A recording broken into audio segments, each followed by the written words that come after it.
Достар, Қытай мен бизнестің 6-шы сабағында сіз таңдаған тауардың размерін және сапасын қалай таңдау жөнінде айтатын боламын.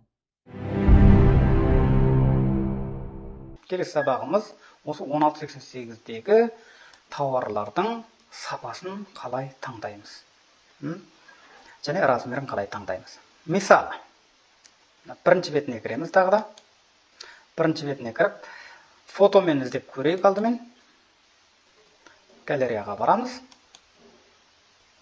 Осы жерде бір тауарды таңдаймыз. Сумканы таңдап көрейік. Міне достар, тура осындай бір дизайнда, бір үлгідегі неше түрлі сумкалар шықты. Көріңіз, біреу 13 юан дейді. Біреу 14 юан, біреу 160 юан, 13 юан, 12 юан. Неше түрлі сумкалар шықты. Бір дизайндағы, бір үлгідегі. Енді осының біреуін ашып көреміз. Енді көбісі осының несіне қарап жатады. Бұқаның суреті бар, ана-мына. Ол да дұрыс, ол тауардың сапасына жауап бермейді. Коронаның суреті, бұқаның суреті деген ол тауардың сапасына жауап бермейді. Ол компанияның ұзақ уақыттан бергі жұмыс жасап келеткен сенімділігінің не ғана соған ғана уәкілдік бола алады ол.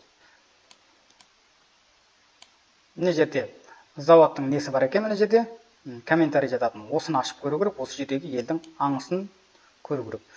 Осы комментарийді переводчикпен көресіздер. Переводчикке салып көретер, ел не деп жатыр. Осының барлығын, осы комментарийлерді оқып шығасыздар. Барлығын болмаса да арасынан оқып шығасыздар, осы тауардың қандай сапада екенін көресіздер. Енді тауардың размерін қалай іздейміз, достар? Міне достар, мынаны көрейік. Осының ашып көреміз. Мынаның размерін таңдағанда, достар, қараңыздар. Міне, енді астындағы мына оранжевыйды басамыз. Мына светі ғой, қара светі дейді. Мынау жасыл дейді енді. Сұрыға жатады негізі, бірақ мына жерде жасыл деп жазып қойды. Мынау ақ свет. Енді қараңыздар. Осы светін таңдаған кезде, осыдан сізге қандай размер керек? 40 керек па, 41 керек па, 42 керек па? Осы жерден таңдайсыз. Міне жерде 1 деп шықты. Көрдіңіз ба? Мынадан 41-ден біреу таңдайсыз, 42-ден біреу таңдайсыз, мына жерде 3 деп шықты. Осы бетін бір скриндап алып, экспертіңізге жібересіз. Яғни бір скриндап аласыз да, галереяға сақтап қоясыз, енді мынаған өтесіз. Мынаған өткенде мына жер 0-ға айланды. Яғни мынау үшеуі таңдалып қойды. Енді мына жер 0 болды. Мына жерде тағы да қандай размер керек? Яғни жасылынан қандай размер керек?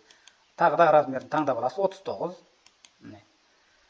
Бұны осы бетте тағы бір скриндап аласыз. Бұл жерде мына жерде үшеу екені, және жасылда таңдағаныңыз көрініп тұр, және бұл жерде 39-дан қанша? Сонда чатаспайтын боласыз. Экспертте сізде чатаспайды. Осында бір скриндап галереяға сақтап қоясыз. Сосын мына үшінші. Ағынан неше аласыз? Бұл ағы. Бұдан да өзіңіз таңдайсыз, размер, қандай размер таңдайсыз, өзіңіз таңдап көресіз. 43, 44 дегенде бар. Осын таңдайсыз, осы бетін. Жалпы айтқан кезде әр размерді таңдаған кезде бір скриндап отырасыз. Сөйтіп, бұл тауардың скриндарды галереядан алып, экспертіңізге жібересіз.